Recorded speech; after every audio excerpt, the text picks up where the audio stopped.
Good afternoon, everyone. Thank you so much for joining us today for our first of a series of many virtual conversations and panels we're going to be having here at the United State of Women as we are all staying home during this COVID-19 pandemic. Most of our work has been transitioned online. So here we are, the first of our many panels we'll be hosting here from the United State of Women. The first is Women in the AAPI Community, Trailblazing in the Times of Uncertainty. We wanted to make sure we were marking Asian American Pacific Islander Heritage Month, as it is the last week of Asian American Pacific Islander Heritage Month this week with this incredible panel. I am so honored to have so many leaders in the AAPI community joining us today, and really thrilled to have our Ambassador, Renee de los Santos, moderating this afternoon for this panel.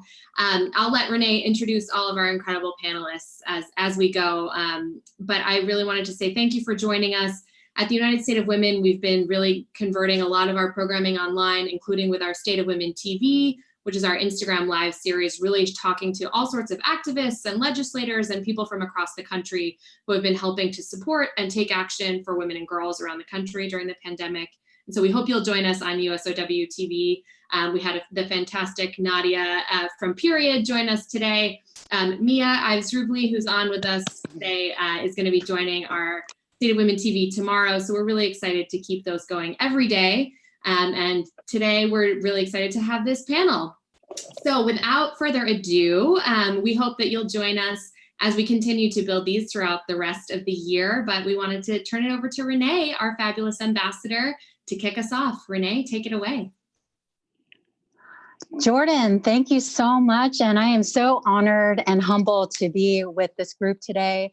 I cannot tell you enough that just for us to have this opportunity and this space to all kind of talk about AAPI women in leadership and to celebrate this very unique voices that we have in the month of May and beyond what happens Asian Pacific American Heritage Month.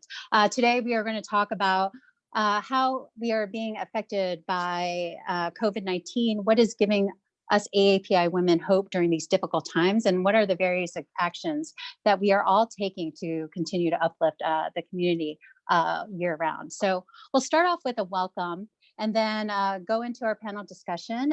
We will then go into a question and answer for the audience. So please feel free to jot down any of your questions that you have for any of our panelists or just in a celebration of AAPI women leadership.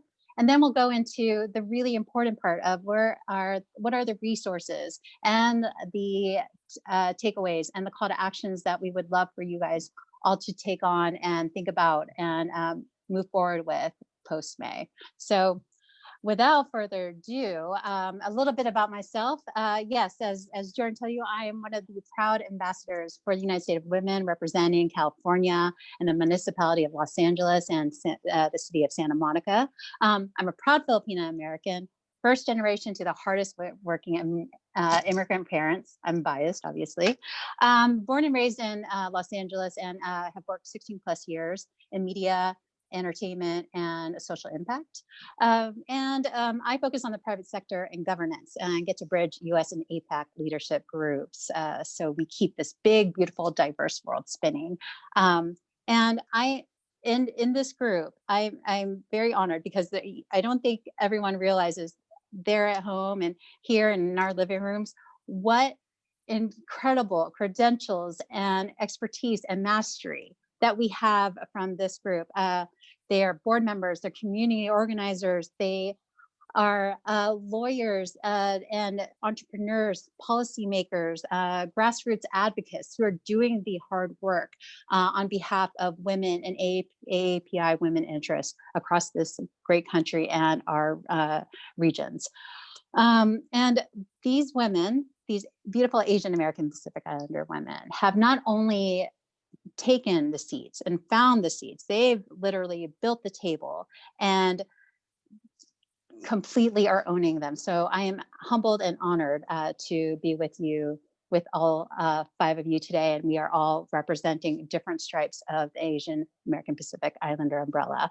And so without further ado, I'm going to go into our first panelist, Chen. She is our president and CEO of Time's Up. She also serves as the co-chair of United States of Women.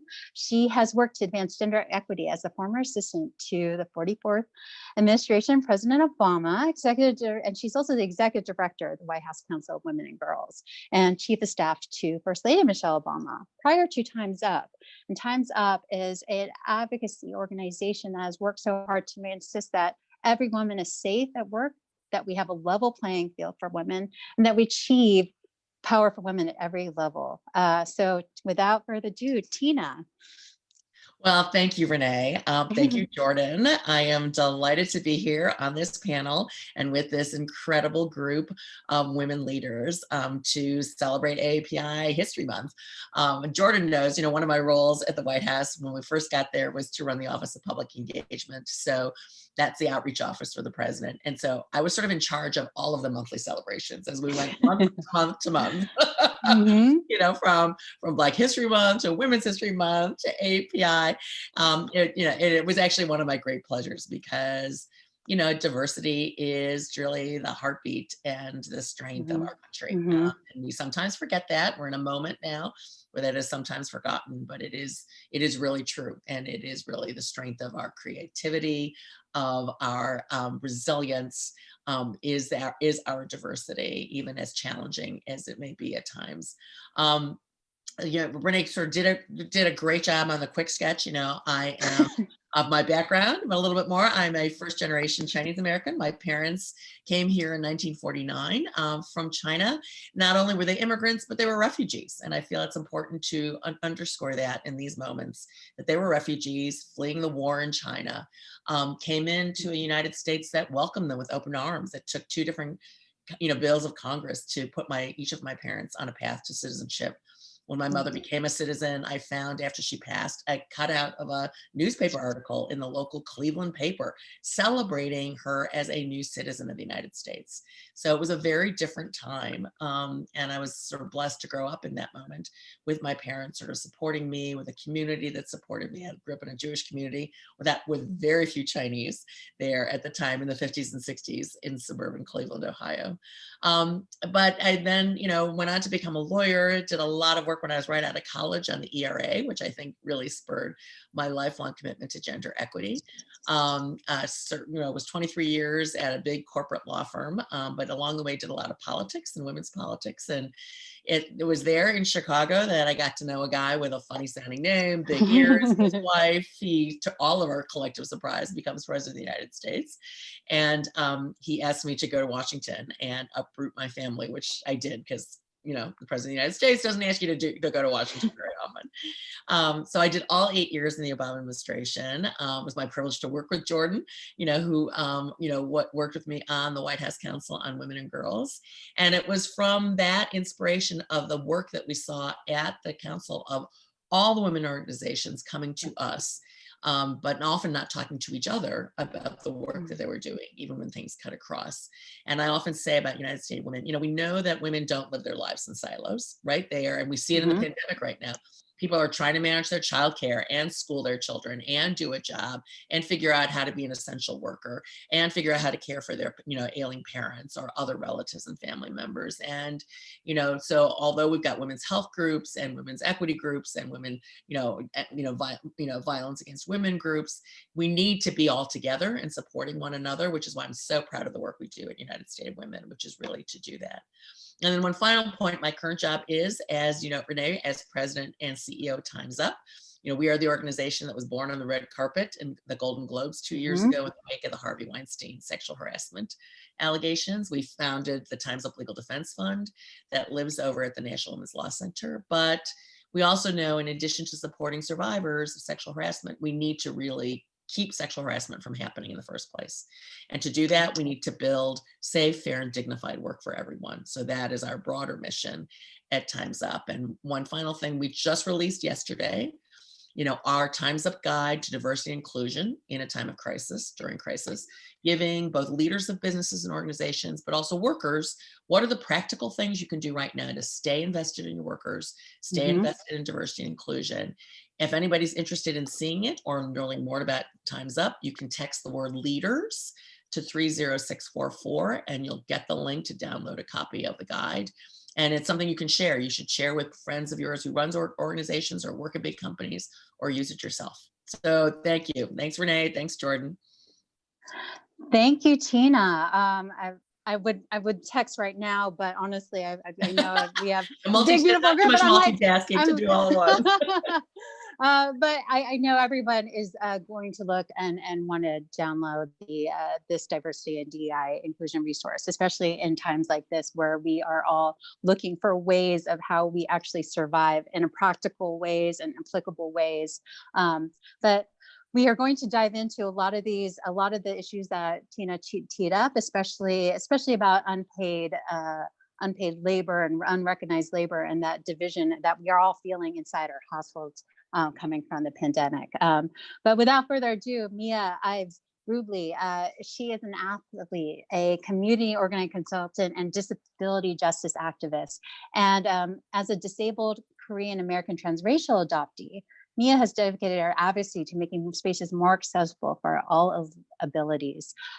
Mia is the founder of the Women's March Disability Caucus, and she gave over 41,000 individuals visibility and participation in the movement for women's rights. And I know Mia is right there with me when we talk about the double standards of how all of a sudden the whole entire nation was able to miraculously overnight work from home. And that has been an interesting double standard that I'm looking so forward to Mia talking about later. But over to you, Mia. Yeah, thank you so much for having me on. I'm really excited to be here today. As you said, my name is Mia Ives Rubley. I am a Korean adoptee. The term is transracial and transnational adoptee. I came from Korea. I worked as a consultant and as an activist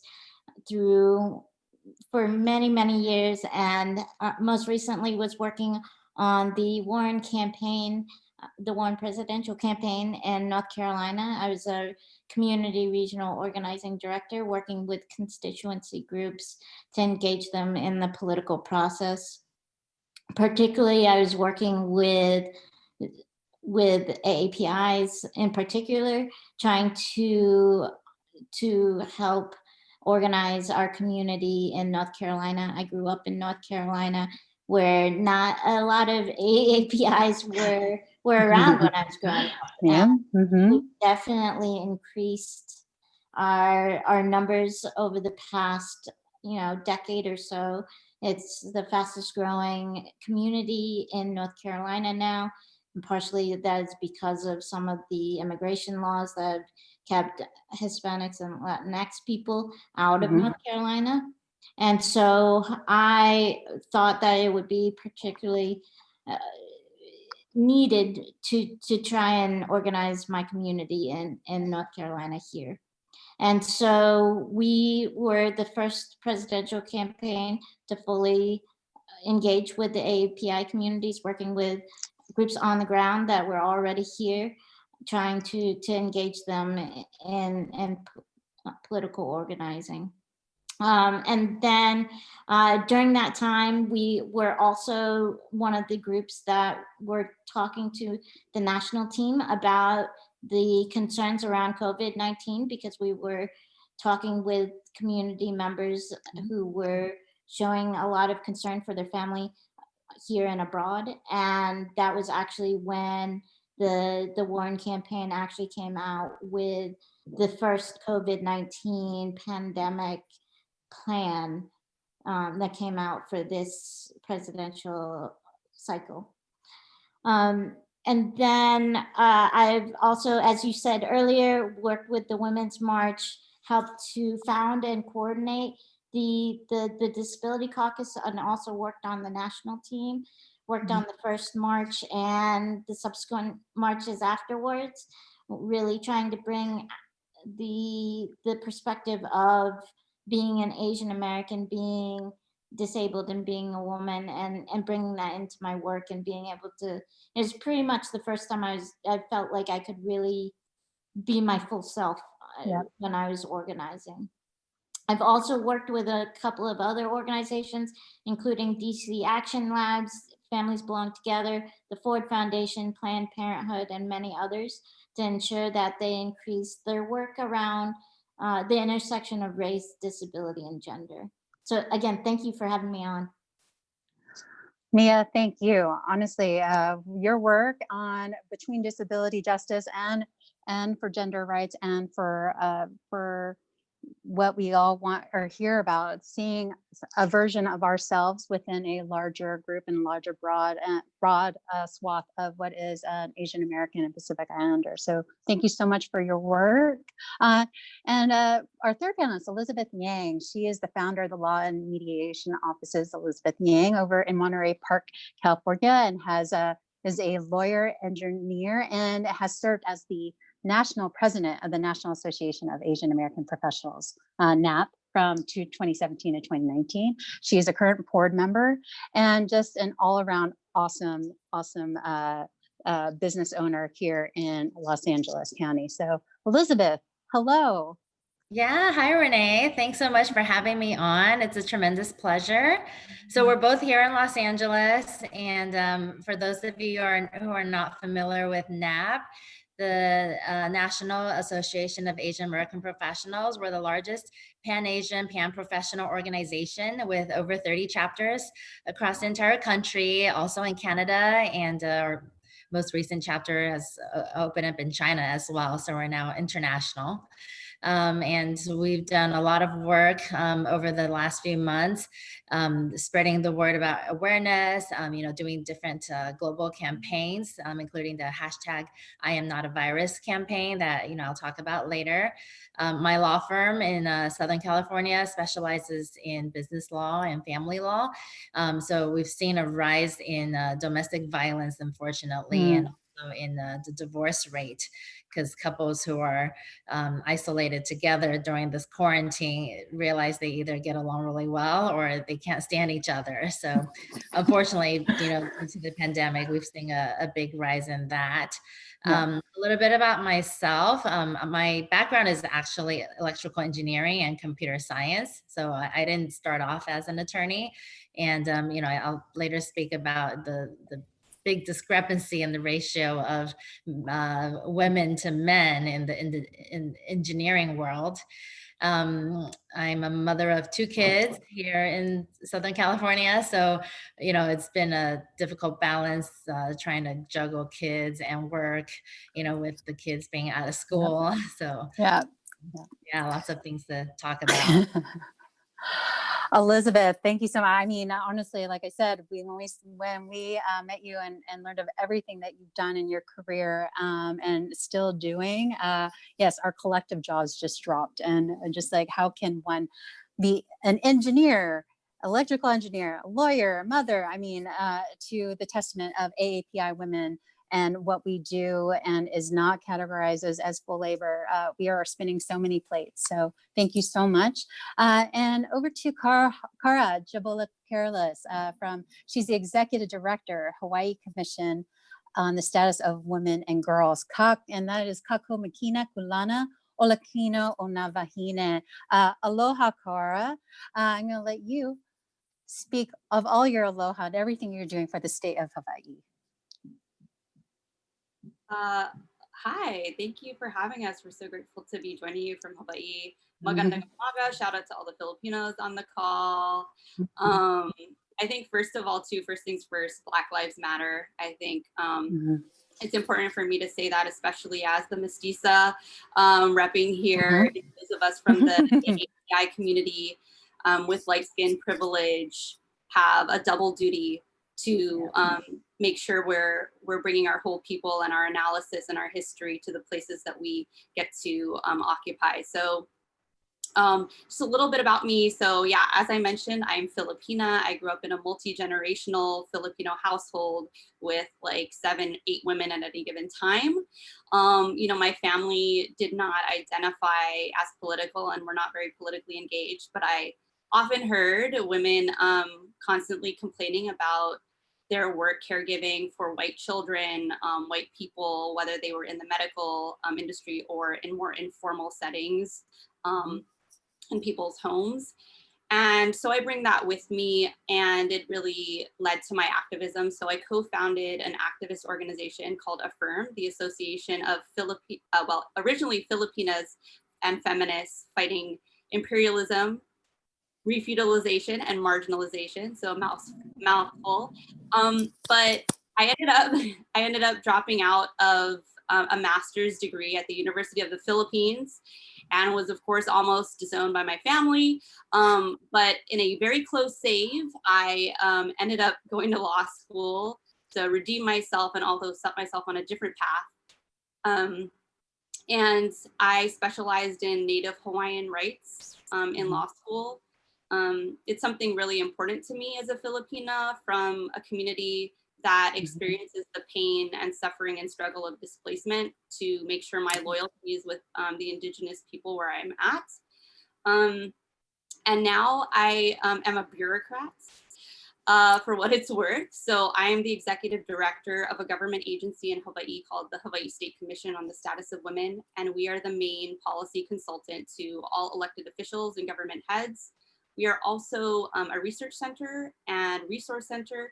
And for me, that kind of means that we're also the pain receptor for women across Hawaii. So it's kind of like being the girlfriend to every woman or femme-identified or non-binary person in the state. They call me, they DM, they call our office with stories. And I think that through stories, it's really the only way to comprehend the oppression of women, women of color, and colonized women, because it's not being collected in government research most of the time. So I'm really honored to serve in this capacity, and also to join all of you on this panel and conversation.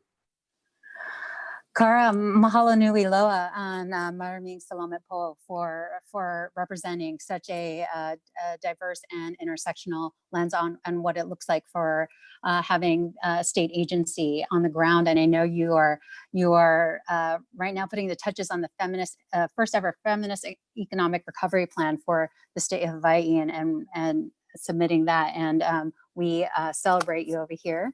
And then our last one is Sung-Young Choi-Maro. She's the executive director of the National Asian Pacific American Women's Forum, and AAPI. I know we have lots of letters representing the different organizations of Asian American women, but Sung and AAPI have been really important with working on the coronavirus response in respects to immigrant status, that access to healthcare should not depend on immigration status. So Sung-Young, please talk more about it, and over to you. Thank you, Renee and Jordan and everybody else on this panel. It's so great. I've heard so much about you all, and in fact, Kara, I was just reading an article about that very piece that y'all are working on. I'm like, who is this brilliant group of people and all this stuff they're putting in there? So it's like, I just had a fan moment like 2 seconds ago. Right. You mentioned that. So it definitely, I mean, electrical engineering, I don't even know what. Right. So like, you are all blowing my minds away. So it definitely is a privilege to be, you know, in the ranks, at least on this panel with you all. Again, my name is Sung-Young Choi-Maro. I use she, her pronouns. I'm the executive director of NAPAF for short. That's how we say our acronym. We are a national organization that's working to build power with Asian American women and girls across the country. And we do this through community organizing, advocacy, and leadership development work. And as Renee mentioned, our big milestone was last week when we were able to get the HEAL Act for Immigrant Women and Families introduced in the Senate for the first time in its history. And essentially what it would do is it would remove the 5-year bar and also make Medicaid and public services, public programs available for immigrants right off the bat, regardless of your status. And as you know, I mean, I know this is coming up later, but this pandemic has only magnified and brought light to the things that we have been talking about and saying is a problem in our community for a very long time. And so we're really excited about the introduction. It's a very small step, but towards a very big dream. So we're really excited about that. I myself am an immigrant. I know the first thing people say is, but you don't have an accent. Actually, everybody tell me that I have an American accent. Everybody that I grew up with will tell me now that I have an American accent. I came to the United States to attend college when I was 18 and, kind of found my way through college. And I think my commitment to gender justice started from a long time ago, being the firstborn of my generation and into a very traditional Korean family and having a father who fought for my name to be included in our genealogy book, our family tree book. I am the first girl, female, to be in that book. And because of that, my other girl, cousins are in the book. And so I don't know, it's just sort of something that I've inherited. I guess it's in my genes. And when it came to the US, I really thought I would go back to, I grew up in a boarding school in India. So I wanted to go back to India or Korea, where I thought there were more sexism issues and issues, dealing with class and economic inequality. I was floored and shocked, to be honest, to find that there were poor people in America when I first got here, and that there were poor immigrant communities, immigrant folks. And so I've really dedicated my life post-college to working as a community organizer in Chicago for the most part, and at the national level to do advocacy work to change our system so that it is more fair and just and will treat people with dignity. And I'm also a mother of a 5-year-old. So, during this pandemic, being a full-time mom, I thank God for Pinterest, and it has saved me. And so I'm sure there are many of us here who are sharing this, wearing multi-hats and identities during this time. So I'm really excited to be on this panel with you all.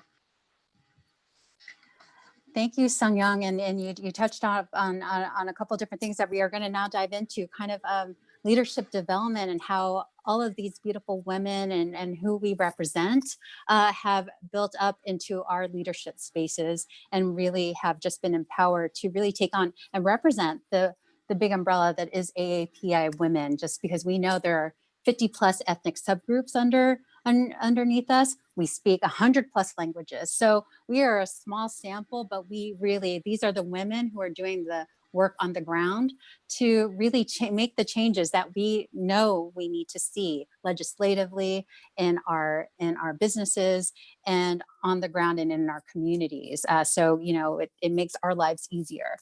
So COVID-19 has been an amplifier for many inequalities in the country, including racial health disparities that we touched on, division of unpaid labor, resource distribution, and more. And in what ways, I want to ask the panel, in what ways are you seeing women, especially AAPI women, uniquely affected by COVID-19? And Tina, I'll start with you. Just unmuting. I had a loud dog for a moment that you guys did not get to hear. Well, yeah, it's critical. one of the things that is happening with this pandemic is it is revealing things which many of us have known for years, right? About the predominance of women as essential workers, the predominance of Asian American women as caregivers and as healthcare workers, and the inequities that they have faced for so long in terms of wage discrimination, discrimination at work. The current political and social environment that we're living in has exacerbated anti-Asian sentiment.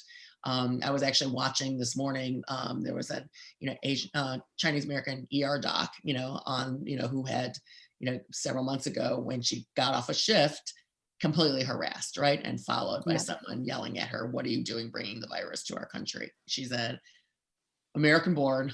She's a healthcare worker. She had just gotten off a shift, actually helping people, to have that happen. And so, this is what, as we celebrate this particular Asian American Heritage Month, are really facing. And it's an irony of this crisis, but that it is actually, I think, revealed to the rest of the country a lot of these disparities that we have known have existed for a long time, but were really went unseen. So now the challenge is, what do you do about it, right? Now the challenge, as we see it starting to happen in, for example, in our healthcare spaces, where as the hospitals have been hit really hard, and I understand it, that they're in a fiscal crisis, but the idea that you would now start laying off right? Your essential workers who've been cleaning your ERs and doing the orderlies who've been moving sick patients around, putting them on furlough is something that, really we need to start paying attention to and having not happen. If we want to honor these healthcare workers that people are clapping for every night, then let's address the inequities in their workspaces and in the job opportunities they have. There's a tremendous crisis going on with domestic workers, that Ai-jen Poo at the National Domestic Workers Alliance has been working so hard on, because, those caregivers in people's homes, first of all, didn't work, had no work in many cases, or would go to work, without protections, with wage discrimination, with no place to go because, they were not considered, workers that are covered by any of the protective laws that we have, for workplace protections. We know there's a tremendous amount of sexual harassment that occurs in those environments. So, this is the challenge that I think the virus has actually exposed and really caused many of us, in this space to really have to double down, realize this is the time to double down on these efforts, not to disinvest, not to stop on these, not to say we've got to put economic issues before these issues. In order to build resilient, economy, we have to actually invest in these workers. Thank you, Tina. You're absolutely right. This is the time, even though we are at a point where we are able to see all these inequities that are really coming to light. But I would love to hear from Sung Young on the same issue with immigrants and how they how our immigrant women are being affected by COVID in terms of they are largely on the front lines as domestic workers and our healthcare workers as well. Yeah. So, everything Tina said, and I just, so instead of repeating, I want to add to the conversation. I think the other piece is that many immigrant families, including immigrant women, are small business owners and also have very limited English capacity. And so one of the things that I've had sort of secondhand experience with is a lot of the Korean business owners in my neighborhood and in the Chicago area who are not able to access support and information in a timely manner, right? So as the state is starting to shut down, the governor's getting on TV every night, giving out new orders and new regulations, and it's not getting translated quickly enough into the languages, especially into Asian American languages, for business owners to understand like what the compliance here really is, right? So I walked into one of our neighborhood restaurants, and they lost business for a whole weekend because they did not understand that the dine-in ban was from Monday end of day, right? Like they just you can't sell food anymore, it's closed. So they've only been doing takeout, and so there was a lot of confusion, rightfully so. I think all the public officials were trying to figure out what to do. And this language barrier was really, really big. And this has also been a barrier in accessing not just the forget the PPP loan, right? Like we all know, who did it go to? Shake, what is it? Shake, whatever the big. Shake Shack. It went to all the big. Went to Ruth Christie's, Potbellies, like not the people who actually need this money. And even though our state and city has put in additional programs, again, it's a language barrier issues. They don't have enough people who can process paperwork or translate, and even for unemployment, right? Like I'm on a board of an immigrant rights organization, a Korean immigrant rights organization, and they are getting bombarded with calls from Koreans who need to apply for unemployment, who need help filling out forms because none of these forms are available to them in the language that they speak. So that is a huge barrier.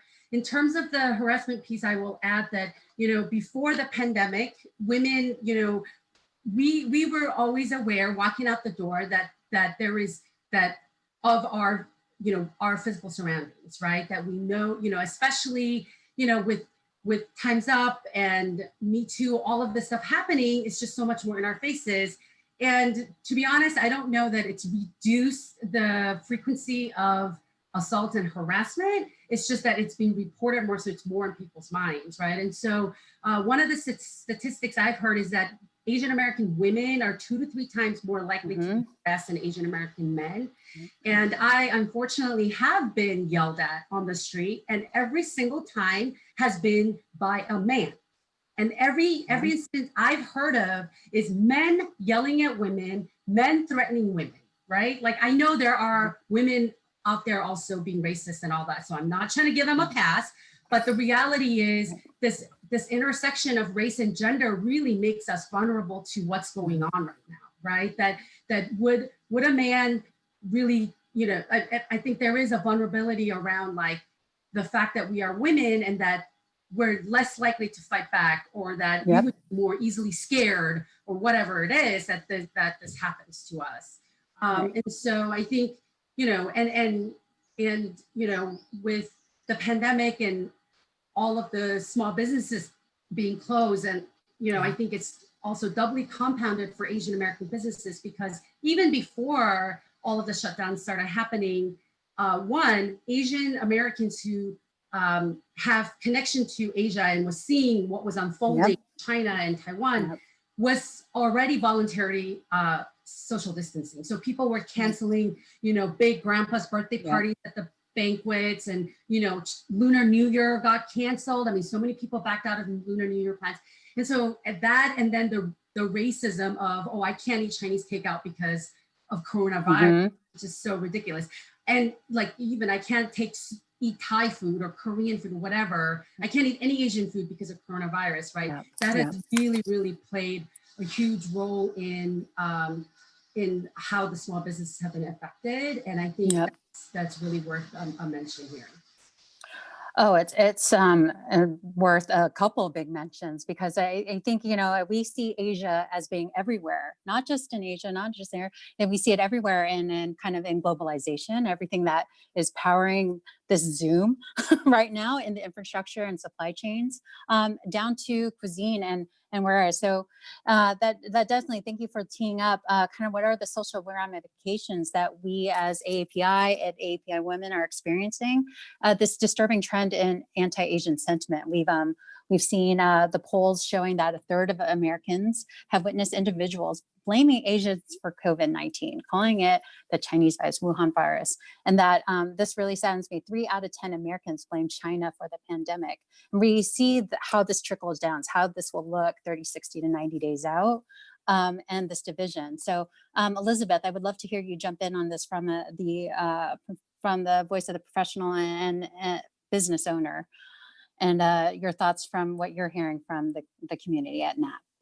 Yeah, absolutely. So, you know, in the legal industry, women are definitely at a disadvantage right now. You know, they're stuck at home while they're working or taking care of the family, having to take care of the kids and worry about work or, you know, their husband at the same time. So we've noticed a lot of phone calls recently inquiring about divorces. And the courts are closed. They're like in Los Angeles, the courts are not even going to be open until June 22nd. So yeah, we can file papers, but there's no judges readily available to have any hearings at this time. They're doing like emergency hearings for restraining orders, but a lot of women, like they're stuck at home. So they're afraid to go and file a restraining order against their abuser. Like yesterday, we got a phone call from a woman trying to get some information about what to do if she wanted to file a divorce. And then all of a sudden, a man grabs a phone and tells us, I'm her husband, and hangs up on her, hangs up on us.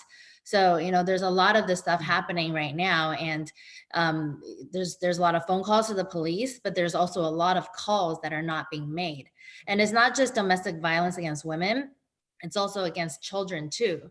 I don't know if you guys watched the documentary about Gabrielle Fernandez, but you know, a lot of times teachers are the ones that are making phone calls to report child abuse. And because the schools are closed right now, kids are stuck at home and we don't know what's happening to them, you know, and the poor communities, a lot of the kids rely on school lunches for food. So when they're not going to school, they're probably going hungry at home, and nobody's reporting it. You know, obviously the parents are not going to be reporting it. So there's a lot of stuff that are going on behind the scenes that we're not even seeing in the news right now, and the ramifications are just going to come out in the long run. You know, in the next few months later this year, it's very devastating. Yeah, and that's an important to note in terms of where we all see how the social dynamics within the households have been deeply changed, how our access to safe spaces. A lot of people looked at school, social connections, social environments as ways to get out, and putting everyone in just a tiny bubble, no matter what size of space that you are. And if you're in a tense situation at home, and having to just deliver different household responsibilities and haven't really figured out that balance, that is enormously stressing day in, day out. So between NAWAPF, NAP, Hawaii, and Time's Up and USOW, that's why we see ourselves as resources for women to turn to find places to turn to, because we know it's hard when you're just stuck within four walls. And in terms of accessibility and what that means in this time of COVID, Mia, I would love to hear your perspective as well. Yeah, you know, when I'm thinking about the intersection of you know, AAPI identity and also disability, I think about a couple of things. One would be just thinking about the access to healthcare. A lot of immigrant households don't have health insurance, particularly Southeast Asians. And so what I think about is that we are actually, as a whole, AAPI community is the least likely to interact with healthcare system. And so that has a number of indications, whether we are talking about people going to their doctors to go see if they have symptoms that need to be checked, or if we're looking at things like mental health care, which is extremely important, especially as we are all self-isolating from one another. You know, the AAPI community, we are very much a community about networking and about getting to know each other and about, you know, doing community events, etc. And so to have that all ripped away and then requiring people to stay at their homes, and plus the anti-Asian sentiment, this all boils down to people being affected by, you know, poor mental health outcomes. And so rather than, you know, the AAPI community in particular, mental health is a taboo. You know, it's not something that we talk about a lot in AAPI communities. And so having that all mixed in together means that a lot of our community are either using means of self-medicating, or you know, just suffering without any help. And so that's one thing that I think about when talking about AAPIs in the time of COVID-19. And then I also think about the ramifications around accessibility around the workplace. Because when you look at, especially particularly Southeast Asians and, you know, Asian Americans who also work in the healthcare industry, those are seen as essential workers. And so a lot of AAPI community members are in harm's way right now because they are required to work, or their businesses would basically fold if they weren't working, or they're working at the meat packing plants that we know have significantly high rates of positive test results down there. And so, you know, the fact that many of our community members don't have the option to stay home is a problem in our community. And then lastly, I would say, you know, like you were saying in my introduction about talking about some of the work accommodations that we are now providing everybody. It's been very interesting, especially from the disability community. You know, a lot of people are saying, you know, they're miserable, they can't go out to the grocery store, or can't go to the gym, or and a lot of the disability community is like, welcome to our world. Because the you know, a lot of places are inaccessible, so we have to sort of self-isolate just because of the fact that we can't go to these locations. And then on top of, a lot of workplaces have told us that you can't, the job can't be done remotely, or they can't provide accommodations for the work. And then all of a sudden everybody needs something and it's provided. And I think a lot of people in the disability community have been sort of rolling their eyes in terms of seeing sort of the outcomes of what happens when everybody needs something, and it's not something that we can, you know, a lot of organizations will say, yeah, we can't accommodate that, but suddenly they can. So it's been an interesting time.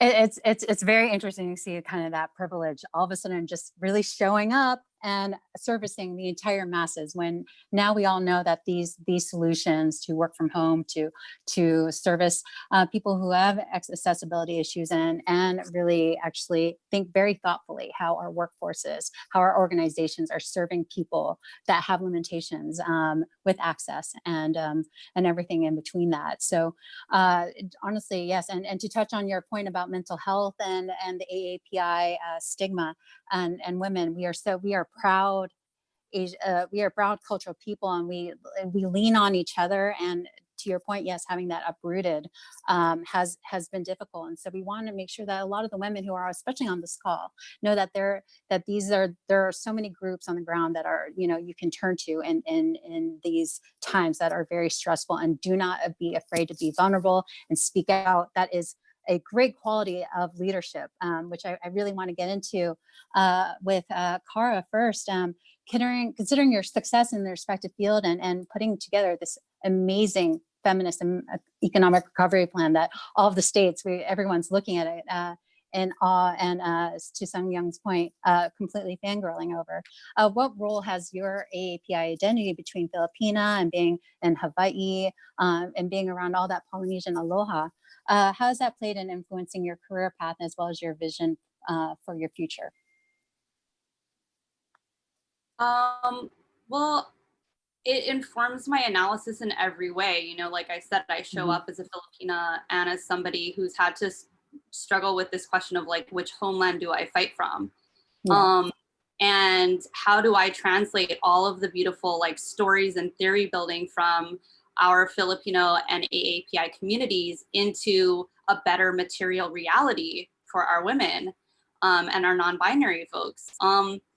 And so for me, I didn't see much of a place for that.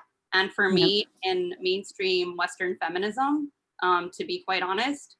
And I mean, like, especially Filipinos, South Asians, indigenous people are structurally stuck in this species essential activities that liberates white women and light women who claim it's empowering for us in dignified work, right? And that we should just be focusing on rights. And for me, I wanted to do work that was focused on root causes. So totally shifting like the women's advocate space where I am to thinking about or moving away from inclusion and equality within this system that we're in, white supremacist capitalist patriarchy, to liberation from these industries and from this system. So it's kind of like what Maya was saying, our value, billions of people, our value is not as workers. We cannot participate in capitalism equally. It is futile to try to do that. And so, you know, the work that I do, it's to empower women to understand that they have value inherently and not as workers, and also to reorient the economy away from tourism, from these precarious industries, from militarism, which those are the two that define Hawaii, and luxury development, that are really not getting us anywhere. And now our employment rate in Hawaii is 40%. It's the highest in the country, and it's majority immigrant and indigenous women. And we know that it's going to be difficult to get these jobs back. And in fact, in the hotel industry alone, they're saying that 40% of the jobs will not be restored, but will be automated. So that's just kind of why I chose to do the work. I think I'm going beyond the question at this point, so I'll stop myself. No. You're addressing exactly that's you're addressing exactly how each of our organizations, we don't talk, we do a lot of advocacy and awareness about where the problems are, but really the crux of it is getting down to what are the root causes that have built these inequities in the first place. So, in terms of that, it takes a strong sense of self, a strong sense of woman and your identity, in terms of to forge that path, right? So, I'm going to start with a quick fire question because I know we're close to closing up here. So we want to talk about kind of what we see for the new workforce, right? That's coming. We saw class of 2020, and God bless all our graduates. We know that they have been through a time seeing what has been taken away from their experience of creating milestones from graduating from high school, undergraduate, college, from higher ed programs. What advice would you give AAPI women who are newly entering this workforce, especially when they're confronting the societal barriers that we know as the glass ceiling and the bamboo ceiling? Tina, I will start with you. Well, that is a great question. And I think it's something we face, especially when we first start in the workforce, but probably for many of us all through our careers, right? Yep. Mm-hmm. And, and the first piece of advice I give is always, you've got to sort of find your own voice and find your own strength. And I think it was Mia or Akar who said, we have to understand our own self-worth and our value, right? And stand in that truth, regardless of what the external forces may be telling you. And they are, and you've got to sort of turn off those voices and really trust yourself. It's hard to do. And when you first start out as a young person, it is actually very hard to do. It's hard to walk into a room that is entirely white men, especially if you're young and you may be the youngest person, in addition to being the only woman, the only person of color, and to turn off all of the glances that you're getting, or the jokes that you're going to get, or the well-meaning pats on the head, and understand that you're there for a reason, and you've got value to put on the table and a voice and a point of view to make. I will also say that, reach out. I mean, part of the point of United States of Women is to provide a place where, if you're new to this and you're new to figuring it out, that you can get connected to all of our organizations, right? We wanted United States of Women to be the one place you could come, regardless of where you're living in the country, what issue you're confronting, that you can reach in and find a way to get connected to any one of our organizations or the other organizations that are out there, and find that support. It doesn't have to come from a mentor in your workplace. It can come from, your colleagues elsewhere in the community, in the movement. And I would encourage everybody to do that. And then one final thing, because it's 2020 and I can actually not end this conversation without saying, I'm about to go do a When We All Vote, AAPI program later on, is that, we're in the fight for our lives this year. And the AAPI community, while we are the fastest growing minority group, is actually vastly underregistered and unrepresented in voting. And part of finding your voice, part of standing up for our community, part of making the world better in so many ways for our community, is to exercise that most fundamental piece of our voice, which is to register and to vote. And so I hope everyone who's listening to this grabs their friends, grabs all their families, grabs their entire neighborhood to go do that this year. Thank you, Tina. You hit on all the points about where we need our workforce and our new graduates to come in. Mia, I would love for you to stack onto that, because I know you're doing work on the ground and you are such an inspirational leader, getting voters just signed up. So would love to hear from you on what keeps your identity and what's yourself keeps your identity as an AAPI woman leader. Yeah, well, again, thank you for having us on this amazing call, this amazing panel. But I guess I would say, growing up, I grew up in a white household as a transracial adoptee. And for me, I just didn't really understand what it meant to be an Asian American for a very long time. And I didn't feel like I fit into a perfect little box. And I would say, that's okay. You don't have Yep. to fit into a perfect little box, and to try and find a place where you feel comfortable in being your full self. Yeah. So if an organization requires you to just be one thing or another, then maybe that organization is not the organization you should be working with. Maybe it's another Yeah. organization that provides you space and allows you to be who you truly are, and allows you to really work on the passion projects that you want to work on. And I would say also, I think that, and I know it's kind of cliche, but you never stop learning in this process.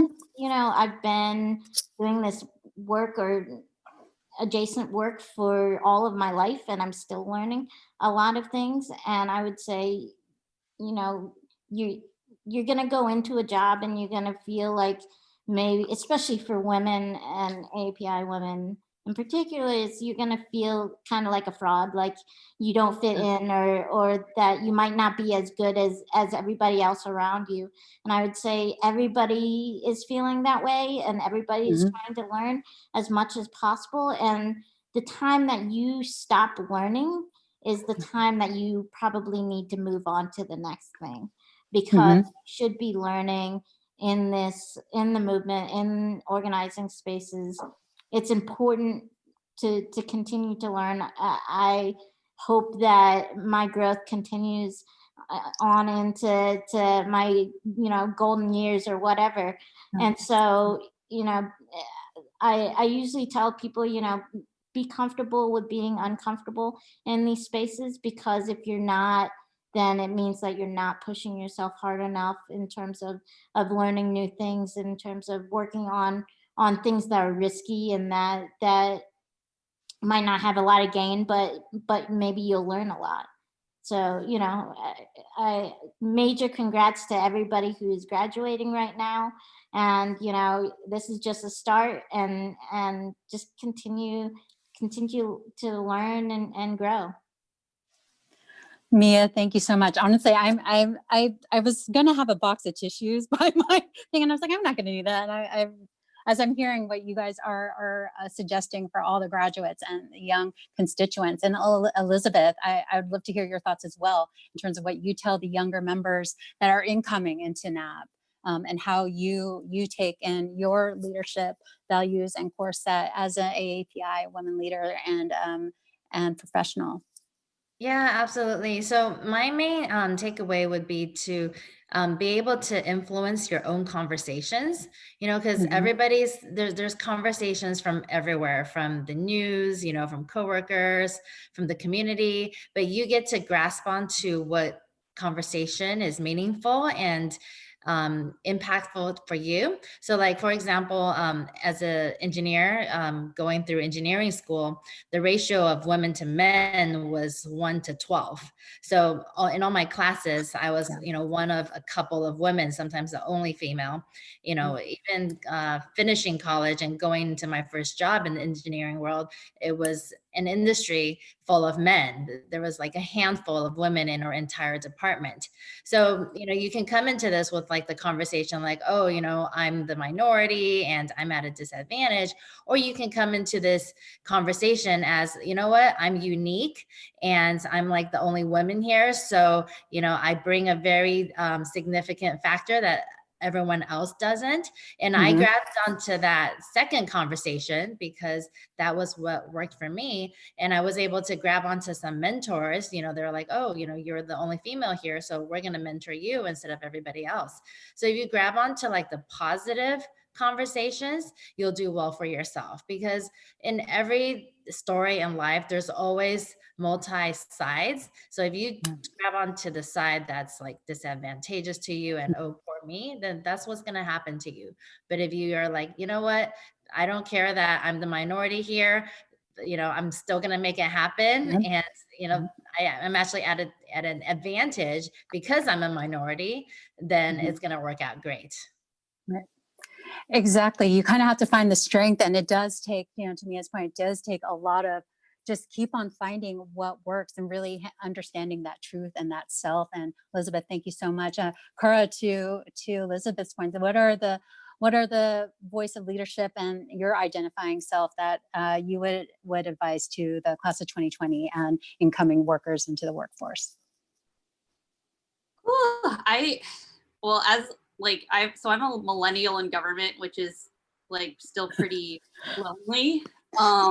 So I get constant, like, terrible unsolicited advice. And even though like I'm a mom of multiple children, but I'm treated like I'm a preteen often. So I think about this a lot.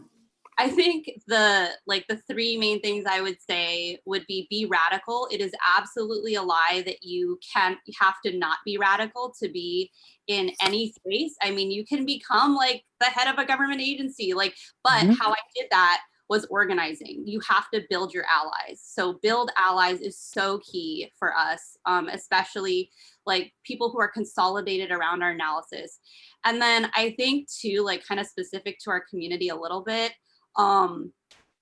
which kind of ends negatively, but I'll try to say something positive after.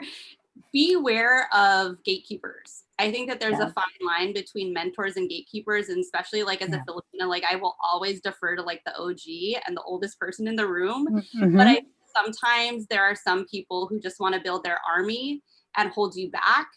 And it's okay to do your own thing and build new people. So always be looking to, not like, and especially once you start getting into like the mentor role, because you age out a little bit and start getting there, like I'm starting to do, like I try to be really mindful and encourage independence and like not having to go through me, but just open doors. And I think finally, like just channel the ancestors, man. Like that's how you do it. I mean, you will be attacked so often, like if you show up as you, but just go back to your history, like consult with people in the community who know it, and that's what gets me through things. So that's my piece. Yeah. Kara, no, mahalo for that. I mean, we all know the kupuna and the elders and our lineage plays so much of our cultural DNA and identity that, we are forced with a responsibility and a legacy to succeed or to keep trying. So Sung Young, I'm going to look to you for the closing statement of leadership values and sense of self and culture that has driven you to be where you are with NAAWIPF, and what your advice is to the class of 2020 and the incoming workers into our workforce here. Yeah, thank you.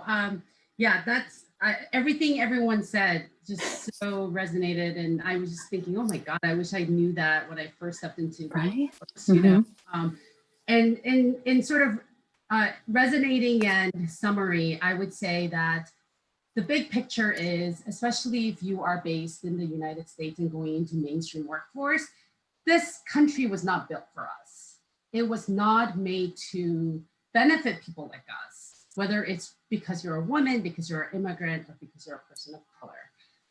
And I remember spending so many days, my early years, like things being said, and I'm looking around like everybody's acting like it's normal, and I'm like, am I the crazy one? Like I've had so many of those moments where men are cracking sexist jokes like it's locker room banter, and I'm looking around like, am I the only, like, is this normal and I'm the only one getting offended? And it took me a long time to realize that our systems are not set up for people like us to thrive, and that's why we have to fight.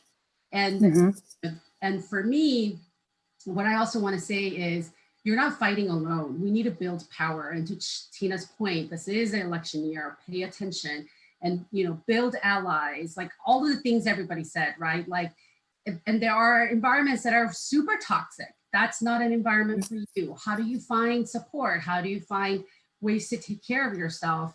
Because the mental health crisis of people of color in this country is real, of women is real, sexual harassment is real. No one told me what sexual harassment was. And then I was like, the first time it happened to me, I'm like, oh my God, right? Like, and the realization came 2 years later, right? So talk to people, ask for help, lean on people, but most importantly, build power with people who have you and your community at the center of self-interest, because our liberation are bound up in each other's liberation, and we need to fight this together. And so first step is go register to vote, go vote. That's not the end of it. You know, we need to continue to advocate for systemic changes so that we can all live with dignity and agency.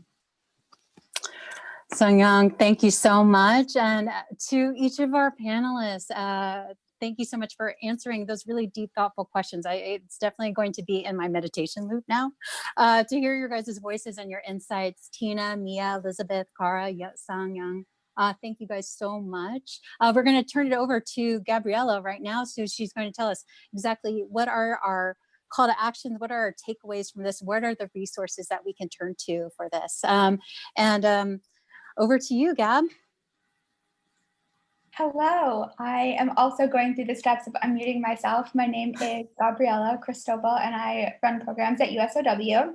And to share one of our first actions that some folks on the call can take, I'm actually going to introduce our friend, Madeline. Are you on the call? There we go. I am. Hi. I will let you take it away. Great. Thank you so much for giving me this opportunity to speak with all of you today about the work that APEX is doing. And in June, we are doing an event with Running Start on June 4th at 3 p.m. We're having a panel discussion with AAPI women who are in office, as well as those who have run in the past, to really talk about the obstacles and challenges, as well as the successes that they've had in terms of running for office. So we're really fortunate to have KPAC Chair Congresswoman Judy Chu give opening remarks, and Nadia Okamoto, who runs a really wonderful organization called Period. She is going to be also a panelist on this very interesting webinar. So we hope that people can sign up on the bit.ly link and join us as we talk a little bit more about how API women can become elected officials and be in public service. Thank you so much, Madeline. And for everyone that is listening or tuning in, we'll also send around those links and APEX work so that you all can check them out. And then that being said, I think it goes without saying, although we don't have a slide for it, a call to action that we hope absolutely everybody will take is voting in local elections, voting in November. We have a voter registration portal through our friends with When We All Vote that we will send out. And speaking of When We All Vote, we also have another fantastic event tonight. It is a voting squad training that they are running. And I know, Tina, you will be speaking on that. Excited to see you speak again this evening. And it's really going to be, again, to honor this month, an AAPI Heritage Month. There's going to be some fantastic guests from the South Asian community. So I hope anyone who is able to will join us. We've got the link weall.vote/South Asian Squad. So you can register now, otherwise we'll send that out as well for you all. And then another resource that we have for many of you in the South Asian community is the Muslim Women's Professionals Network. They have a fantastic newsletter and were founded and run by one of our other fantastic Californian ambassadors. So we have a beautiful network across the country that we're trying to connect you all with. And we'll also be sending around all of the resources that any of our panelists mentioned. So with that being said, I want to take just one more moment. Thank you all for coming on today, for sharing your work and your perspectives. I know this is just the beginning of many conversations that we're having or have had with you all already. A plug for our State of Women TV is that Mia will be on tomorrow speaking with our Executive Director, Jordan, again. So we will send wrap-up notes, and we thank you all for taking the time to join us today. Thank you all.